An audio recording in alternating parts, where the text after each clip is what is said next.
Bonjour, bonsoir mesdames et messieurs, ça dépend l'ère à laquelle vous nous suivez sur www.voiceofcongo.net. Merci de venir sur le toujours rendez-vous rendez-vous, il y a ma solo, il y a politique, il y a Mboka, voilà. Et Betty et Koki de Voice of Congo avec le magazine Plus 243. Torobet tellement mouké ma solo, vous voyez bien que la Cour constitutionnelle vient de trancher sur l'affaire. Il y a requête où MLC Jean-Pierre Bemba contesté la Cour constitutionnelle par rapport à invalidation à niveau à CENI. Et tu as dit que non, Jean-Pierre Bemba a été vraiment condamné na subornation des témoins, mais peut-être c'est pour nous expliquer que non, décision CENI Jean-Pierre Bemba n'a pas condamné été le Bétaki Masolo pour les autour de ça. Jean-Pierre Bemba, la Cour a rendre décision finale et a pour invalider seulement Jean-Pierre Bemba est monté dans Mozito, la réhabilité Sami Badi Baka, la réhabilité aussi madame là, après la seule dame, oui, après c'est la présidence, madame, le nom m'échappe, il faut voilà. Donc, la réhabilité, éligible. Et voilà, tu as toujours réaction. Il y a un mot Serge Kindo, est-ce que pour un mot faux, tu peux avoir confiance? Sur l'élection, et ça, l'élection parodie, il faut te boyer. L'élection, processus, il faut voir que c'est un peu de la société civile, pour ça, la déclaration, la démission, il y a qu'on a un anga, parce que début du processus électoral, ils ont créé beaucoup de problèmes pour saigner à ça indépendante. Il fallait saigner à indépendante, mais ça indépendante, c'était saigné. Il y a un bateau saigné à Corneille, un bionné Moupimba, va démissionner. Dans mon emboka, donc tout cela, Serge Kindo, tout ça, pour te mettre en solo par rapport à la décision où il qui lundi le 3 septembre 2018, en 300 plus tarder, bon de mon emboka, Serge Kilomba. Bon de Gosman. Voilà, alors la lobby, la Cour constitutionnelle a rendu sa décision finale pour l'affaire Jean-Pierre Bemba. Jean-Pierre Bemba invalidé dans la Cour, a participé dans la Cour électorale. À ça, il y a aussi, à ça, nous parti par le lobby. Profit d'intérêt de s'allier à démissionner ma baïli kaza membre il y a pas alors pour tout ce monde qui concernant aussi Jean-Pierre Bemba boni makanisi les ndengeni na komona Cour constitutionnelle a invalidé Jean-Pierre Bemba Gombo aza parmi aussi opposant nene na katamboka na biso on a quoi bisayo volonté à monsieur Kabila d'état d'Isami. Nabisaki batako konzo bali le roi bato bali kindoki moni moto ali ki déjà kindoki akashuna mawa bato te même moto kwa ko sungaye bato ba kwa ko edeye ba ko baluka contre ye boye déjà ali kindoki tango to lobby l'état contre le peuple congolais l'état moyini l'état ali bonheur ya population te oyo pasi ya population et ali esengo na bango de Gosman na koyebisa yo eyaki déjà connu que volonté à M. Kabila lingaki M. Bemba te na maponami kotala motema likundo bango bakanango bafandi atali obi moto akendaki ase 10 ans esika boloko azongi awa population ayambie modèle wana ngai Kabila po bayamba ngai il faut misole uta pina kesi ya l'état bima kwa kuluka kusala sa conscience ya population wana mais bato bayambaka bango lolenge nini yali motulo Kabila bituna kaka ndenge lisui bango balobi makambo ya bango population atosaka mais yangai na kwa kosala likambo te sako cha mbongo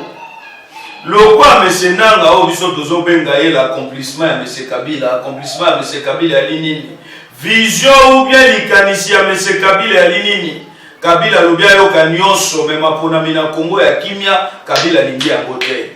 Kabila lingi mapona mio to bengi yango kozwa Kongo kochango likolo ya tono essence yango moni bapesi nanga mpifo wana bapesi nanga manda wana balobi ne yo wali mosali ya Mese Kabila mapona mio yo kosali sana Kongo après mapona mio wana tolingi loko to bengi bain de sang parce que bokonzo kombo nango ali l'état vampire esengo na ali makila ya bakongolais na kopesa onda kisa ndenge bamelaka makila ya Bosichimanga ndenge bakwaka makila ya Thérèse Kapangala ndenge bazwaka makila ya Floribert Chebeya ndenge moko babomela biso le diaspora le plus courageux ya Matungulu ndenge moko l'état congolais ndenge amesana soki bakongolais bakufi na este na Kasai ya makambo tali babote bakoka esengo motema likundo bakanango balobi tete soki totiki Jean-Pierre Bemba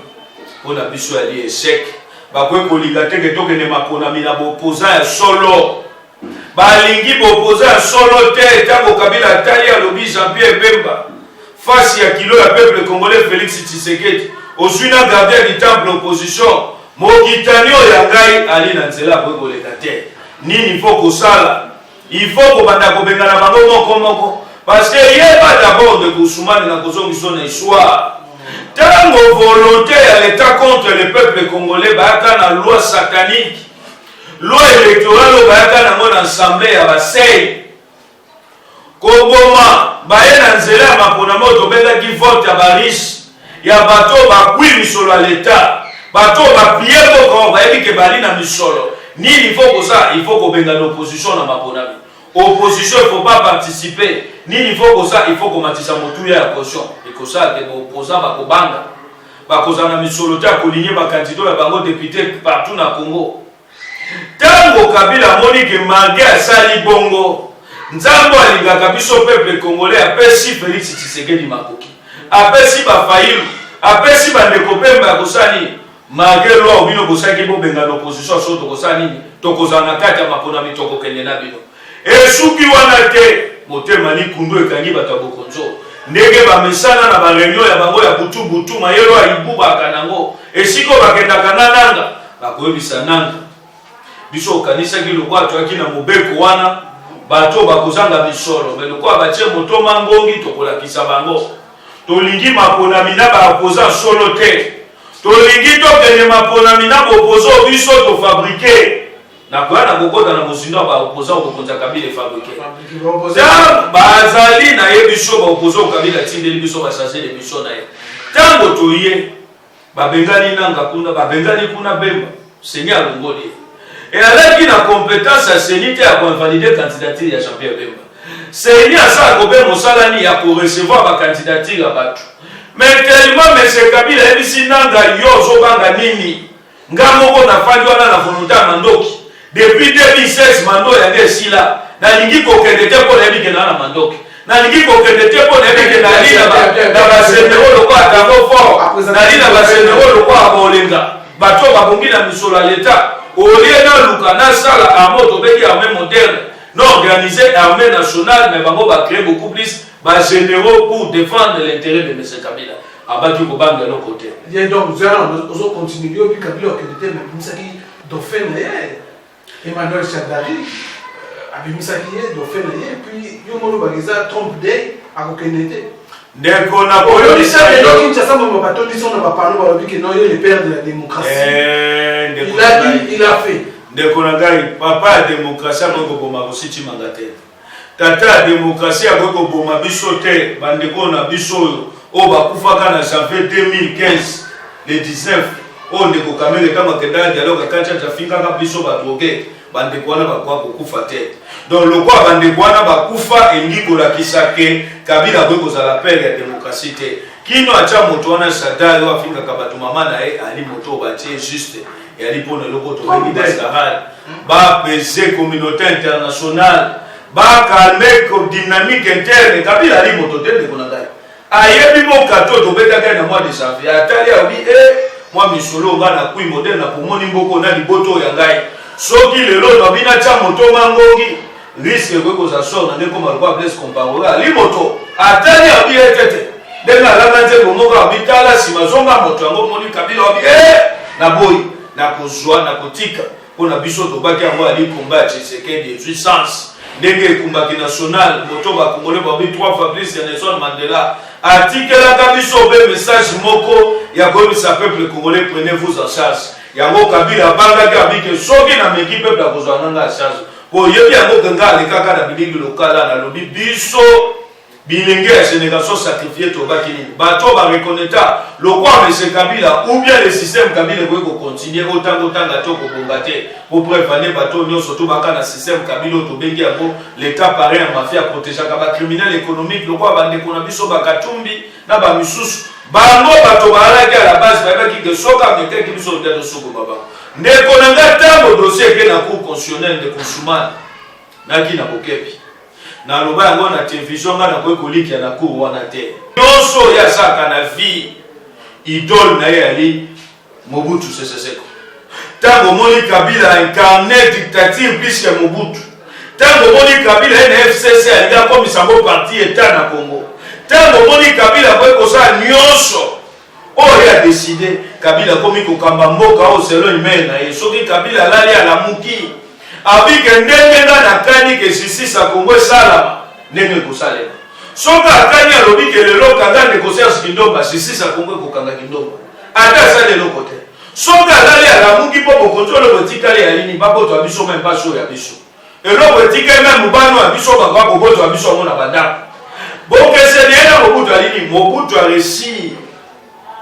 ko to bengi unité nationale congolais ala le loko to bengi mbomoko mais Kabila mission ya yeba réussi nini ko détruire l'homme congolais bazui moto ya moto bapanzi yango ekomi à côté libuma moto batia yango à côté makolo moto eza à côté yango komona tango bakei na dossier kuna na cour constitutionnelle Zuzo yasa makambo ya tangisa biso na kelasi po na kati ya bazuzu wana yali na misusu bali ba professeur bato batangi ete lo likolo na kati na bango yali na bato yo bapesa ka bato formation de Koussoumane yebisanga moto libumu kangi koleka intérêt ya moto akosala le lobe intérêt libumu alini aliga voyager de loko to bengi business class na avion soka jupe kwa kenda na première classe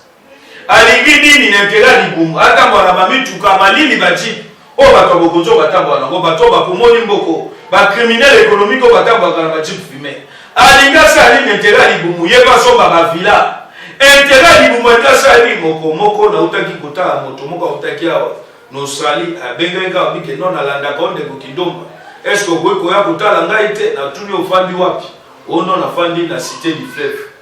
na keinga yona kotala kuna cité du fleuve siko bato Kabila bakosaki biso babike batongi logement pour la population nzoka de batongi logement pour na bango bato misolo bato bapiye mboka ba yibi mboko misolo nako makuna na tuni ndeko yo fanda ko futa ka 300 masalo kuzisa de combien au $2,500 no fanda na sima ndeko na ngai abo ndeko na yona saka nini bali ba représenter bato ba banque mondiale na kati ya Congo Kinshasa na kota kuna ndako ekangami na bango nata eleke moko asimo kwa moke ya 21 azobima na tuni mamana yemo amoso azosani o afanda kana saka nina babisinga hotel ali likambo mokonzi moko abokota Kabila moto bomba yawa tango zuzu pe ali na besoin yepe abandisa ba copino ya yeba longa na multiplier kosa nini avandi sana cité eloko ezoboma bango yango wana de Koussoumane libumu soke kangi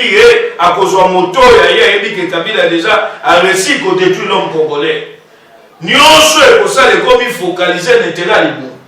yango moni c'est normal tant que na cour constitutionnelle nga ba kito ko koliki ate tango komona nkulu ye wana na bavocat seni soki ba kwesi ba kwale akobenga bango boya ndenge ba mesana mayelo bango akutu akopesa bango stratégie bo bimelawa tango bango bakoya to ko bimela to ko kanga bango kuna moi ba sa nini réalité donc dans ici peuple congolais que monsieur Kabila azali na cour constitutionnelle na libenga na ye donc ndeko bona kaibe to salami mais Kabila soko moni ache maboko na libenga na ye ndenge akayoko ko cha maboko na libengo ya yo yebi ko finalement bien 1000 francs ko finango soko ache libenga maboko na libengo ya tanga ko simba ba posa simbi mito ba ku constitutionnel wale ndiko banini nyonso yo kosala leso ta fonction ya raisonnement moto sala makambo sur base intérêt libumo ya yo yango wana omoni bazizi wana ya cour constitutionnelle libumo ekangi bango koleka nyonso baye na décision ya mabe ya kolongola Jean-Pierre Bemba Gombo mpona nini basala oyo eyaki volonté ya mese Kabila elingi koba nini serie esi atalisi biso ke oyo Kabila alobi yango bango bakosala cour constitutionnelle wana etalisi biso yali parmi bato Kabila ali na bango na libenga ndenge moko ali na bagenero ya Kongo na maboko ndenge moko ali na assemblée nationale na maboko oyo aye mese Kabila asalelaka elingi koloba ata likolo na se etutani esiko nanga ali esiko cour constitutionnelle ali nde kosumana ata bozwi ye moko nzambe ya kiti ya personne abe ali candidat na Congo yeba yango face ya nanga face ya cour constitutionnelle sadaka kosala ni akoganyaka nzambe donc elingi koloba position mutu akoganya sa te ndeko na ngai nayebisi bango nabengi bango sens bolingo ya Congo ekanga bokozala na bakeloko moko lisese moko lobi libanga 18 chaku ndeke koseka te soki ezwi Bemba bokonza Kabila na mayelo ya mabe bakanango mayelo ya butu bango bakanango bali capable bayebi forme nino bango komemela ndeke misusu alini botika bango cour constitutionnelle koinvalide bango te tika bango tozoluka ndenge nini oyo bango bakosala nini bakocrédibilize triselo ya bango parce que volonté na bango source ya racine euti wapi ntango baye na makambo ya mapona Bemba alaki cible oyo Kabila kanaki Félix Tshisekedi ali cible oyo Kabila kani Martin Fayulu ali cible oyo mese Kabila kani balingi babenga na boposa nyonso bakosala makambo na kanza bakosala makambo na bolai bakosala makambo ndeko na ngai na koyebisa yo moto ali na nsima makambo wana kombo na ye Kinke Muluma ye moto akei komona bazuzu ya koalimenter eloko ndeko na ngai ali bakandida bokonza Kabila ntango baobi te misusu bali mpo na double nationalité mais yo oyebi yango te ke Kinke Mulumba congolais te ali sur na 4 passeport ata même na passeport rwandais yali connu de tout le monde ndeko na ngai mais lokwa volonté ya kokonza Kabila oyo ndeko Ousmane mission na bango yakini kokende mapona misa opposition solo tango bakosala Jean-Pierre Bemba Bongo balakisi déjà Félix Tshisekedi yo okite moto mangongi ananga mokimo mimeko te ya makambo na ya machine à voler wana asuki wana te ye wana ke kuna na Corée kosala ni construction machine à voler nyonso wana yebi kazenda mese Kabila elekeli mapona mite na 2018 akosala libenda bango singamola ekino bakolemba akwana machine na nkona kanza Kabila bise moto akosala lelo kwa lite sala oka na lobinga alingi machine wana voler po même nzambe tokosala ni tokokani yango moni biso bilengi ya génération sacrifiée tolobaki tant que machine à voler kosala ngana ali candidat na national comme na provincial na baki na ko participer te soki machine à voler ya nanga yali maintenir na kolinga yango te parce que tokokende élection te toye koaccompagner série oyo bokonzi ya Kabila organise na $1,000,000 na ngai ekende na yango soki nanga kozwa yango ekende ndeko na ngai na oyo ya dola ya national ndeko na ngai ali fin du monde te nayebisaki nanga soki bolingo ya Kongo ekangi ye aza moto atali nsima ndenge alanga nzembo wana alobi makambo ekomelaka ngo emulunda nyokolaka biso ndeko Ousmane na lolendo na arrogance loko aka nanga abosanaka ke mokili ali bongo na ta lelo ndenge ngo emulunda nakomi kolela nakomi kokela ye mawa ye bato mpe victime ya bokonzi oyo ye akanisa makambo asalaki biso ya 2011 akotikala te éternellement ndeko Ousmane mpona conclure na dossier wana cour constitutionnelle na koyebisa yo mission na bango bayebi nini Kabila ali na opposition ya ye alinye ayebi ke soki Félix ajoindre idée ya Bemba asangani na Fayulu soki tolobi ke toboyikote élection bango bayebi ke bango bato bazwaki ndeko Kamere bafutele $100,000 bafutele caution ya badepute provincial bafutele caution ya badepute national bayebise yo oza na mission kaka obe moko et puis nayebisaki bango moto bango bavalide moto liboso efale bavalide yaki tata oyo aka na télévision abundelaka bakongolais abundelaka babie na yo bayibaka na baramoto na nzimbi ensemble babie oyo babotolaka bato tata moko alekaka na télévision Kabila akangakangaki meme mpona makambo ya babie koba Gabriel Moki moto wana bunda justice ya Congo ekondana ye mais comment moto wana bino bondimi candidature ne entre temps alaka condamné na justice ya mboka boni depote mesure bokokozwa innocent moto nyonso wana etalisami nini motema likundo balinga yango va crime ndeko na ngai nyonso tu kombo na lini condamnation te ndeko na ngai oyebi yango te ke nyonso ali condamnation etalisami ke volonté ya Kabila yebi yango ke ali na basage de mission na opposition bato bakwi mbongo na ye bato oyo misolo na bango ebimaki kuna na fondation Musée Laurent Désiré Kabila depuis la bandi koba makambo wana nayebisaki Vital Kamerhe ali na des possibilités liboso soki na kosele makambo amemanga na justice ya mibale esengi ye droit de réponse bakolanda ngai te mpo bayebi ke makambo nazoloba yali ya solo ndeko Kamerhe akaisu na misolo te ndeko Ousmane oyebi yango Kamerhe mituka emataki likolo mabanga ezaki bapine ntango azwi moto ya ye kangudia oyo akomisaki vache ole na ye kosisaka etongo midi pokwa misolo moto wana obi te Kamerhe atake yo moto osalaki ngai nakoma na ebongo oyo pardon okoki konyokola nga boye te mama amida kuna coiffeuse na efo 5 000 $ kanga moto nabimisa tosala boye ngai moto efo nabimisa tozongisa boye efo kaka ngai moto ntango avakota dialogue akantiati mbongo ya soke pa fori kuna po bakonvaincre ntango afafinga biso badoge ndeko na nga yango moto permete asomba ndako ya uviro akoma kofanda kuna mama amida pembeni te Kamerhe ali lisu na misolo te ndeko na nga basine ali na yebisi bino kino bato na ye baolobaka yo te bakoki kolandanga te na problème ya moto na ndimi me makambo na oloba na obaki eza makambo ezotouche personnellement Vital Kamerhe ye moko ayebi avana kota na detail na ndeko na ngai te kolanda ye te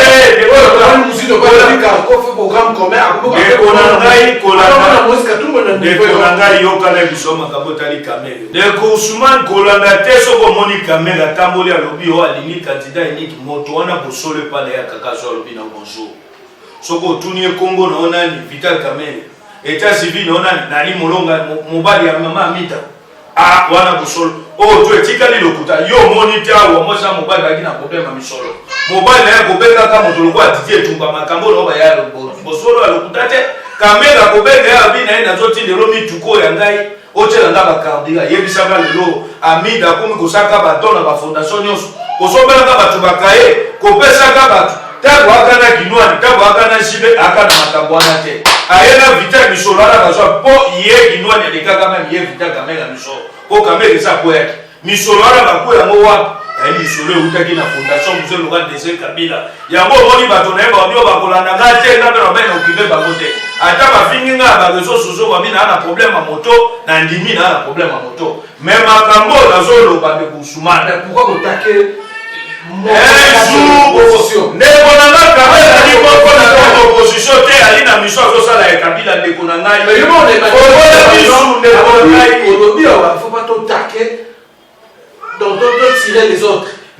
ngai bao bali na opposition solo nalobi no bao baa na opposition solo omoni nde tokokende boye Kabila osalaka makambo na nko te bemba nalingi ete opwani ote po ayaki bato bayambaki mingi ale epesingaka na alingi ete o Félix Tshisekedi ndeli abokende otika makambo na seni kuna bato balandi elofele kanda wana bango bamoni mokitani oyo yali ayebo yakende kuna aseni na suka nango bato babundi kuna asiege apepede mbongo ekoki te oyo bebomisa nyonso wana yali parmi nini bamission na bango akoluka tokende maponamisa opposition ya solo entre-temps bayebi ke bali na Kamerhe entre-temps bayebi ke bali na tata wana ayaka kobundela babie na ye abundelaka congolais te bayebi ke nyonso to bakoki kosala yango wana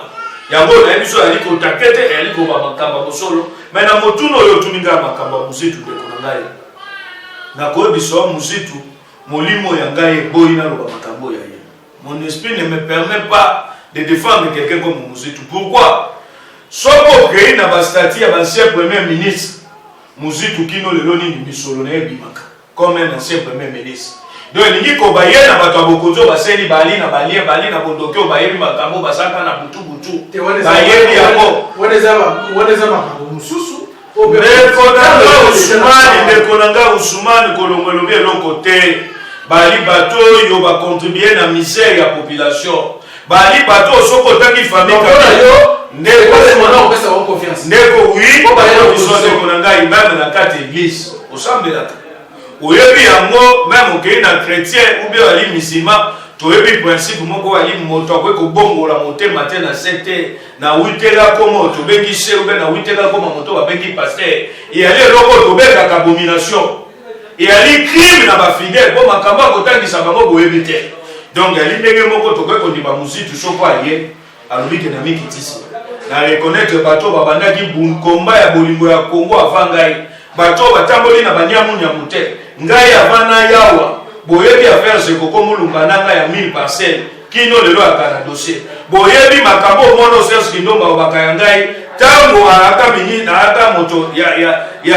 na finance kuna na aka imprimerie te tango ka na koma ministre budget bo abana koma ministre ya mbale ba pesi se na pito ya imprimerie ngana kaboli yango na zwi mosu na keko tonga imprimerie ya ngamo privé mwana na Kindomba obaka botongo midi pokwa makambo obaka yali bosolo yali parmi ba biloko ko sa ke muzito ba bitete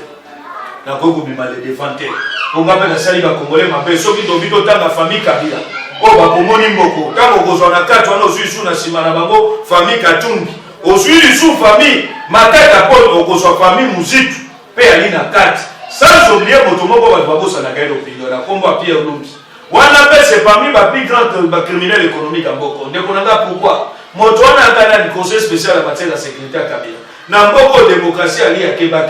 yeba ya Moloma Kabila ka premier ministre l'homme ya monsieur Kabila komori ya conseil spécial en matière de sécurité et si ko ba ko la balamuki ba ki gouverneur la banque ba bibi misa biso 100 millions de dollars ko ke na service bisolwa de ko bimeza na classification yeba ke batwana bali na leso ba ko pesa biso te na makambo etali démocratie na lobaki yango amoko mususu a contre bato basaka Katumbi na bi bato ba ki no opposition ngana ko ndimate moto abike na umeli no opposition na tunaki moko abi abandi opposition liboso na ngana na leso na ko pesa moto te na bi bonandimi siko tuna ye aka na komba sima Tshisekedi abane kokwa na Felix na Tshisekedi le père Tshisekedi akufi komba Tshisekedi kufi de komba Tshisekedi ezo sali ezo continue Katumbi ayeko ya akuti yo na komba Tshisekedi ndenge ni yo tiki kombo Tshisekedi abane ko bunda mamo okatisi na bite batwana bandenge mona basusu ku consonner soki libumu ekangi bango koleka moto bakosala makambo za na avantage ya libumu ndenge bayaka bakritike babe ali atundu ali kabilise po ali ko alandaka intere ya misolo ndenge moko mpe bato bakatisa balanda Moïse Katumbi balandi misolo Katumbi apie po preuve na oyebi yango de kosumani ali akobomba te mais c'est Katumbi na Kabila babebali po makambo bakongole te babebali po na baintere ya baminere misolo oyo bango bayebi te fale kota na mabenga na bango oyo ngai na otongeto bénéficier na ngote yango moto sali ke batwana bandongane bongo makambo batwana ekende ko pénaliser biso Kongo mobimba to bitete na koyebisa bande kwana oyo komeli Muzitu ngai na ko partager makambo te na makambo wana eyali makambo oyo yeba yebi basaki na Kabila ndenge mo basali na Sami Badibanga ndenge mo basali na mwasi na bango apepe de walo batile biso candidat pour appuyer opposition comme d'habitude. Voilà, alors comment on a demandé qui si quoi solution zali ni pour yo ngobiki donc on doit faire face na Shadari akosa akozwate ce que ozo proposer ni ndeko na schéma ya koboya élection toto bosa na ndenge na minute ndeko Sumani na koyebisa yo oya liboso na ko proposer bango et ali d'abord au moko na oyo kweli ndeko na biso Jean-Pierre Bemba moto akweko beta tolo talo bakengai o akweko mela champagne na bisele moment ekomi tour na ngai amikosi oki yango to aline ya mapona mio tozokende to bengi un seul tour oyo l'état moyini ya population atidela biso ba charger de mission na bango lokwa bato lokwa lutundula o na bandela kango même fois molimo ya mwando simbe kofandaka na kimia te sike ali po na sima na ye bakatika ba problème bato wana babanda via champagne avant monsieur Kabila mais tango bakwe kozwa décision ya mabe oyo etali obeli bumu na bango ya koloba kete babongo ya mobeko likonzi to longwa de deux tours un seul tour yaka déjà piège au batia opposition oyo komeli Adolphe Muzitu ya li conséquence ya baso basaki na dépassé il faut assumer yango oyebi yango très bien mabe oyo bato wana basali biso ndenge babaki na oyo balibota makambo ya nyamu nyonso ezoko malelo yali po bandimaki yango lokwa bato lokwa bamondo simba bali bato biso to kweko ndimaka bango te bango toujours bato bali à la base ya nyamu nyamu babi ke les choses à essayer tout tango to kokende ndenge na yebiso ke pona opposition so ya solution ni no il faut opposition ça na ko biso ke après l'élection ndeko na ngoi na ko biso opposition la société civile a bifo na ngalo te nanga ko ya leader malamu ngaona ko yebisa ona ko ko bana opposition yali mungo to ko chanter gloire te parce que kati na biso toali na bambuma mabe o bazali basali ya bokonzi ya Kabila lokola na démonter bino andeko Kamere na démonter bino tato ayaka na télévision abundaka bakongolais te ya akotaka boloko mpo makambo bandako bango bazwaka na baramoto na nzimbi à l'époque yango wana ye makambo ya akotela yango baboloko donc ntango toali na bato ya bongo opposition alingi kozali ya likeba kosangana na bomoko kosoutenir Jean-Pierre Bemba na oyo kweli parce que bokonzo balini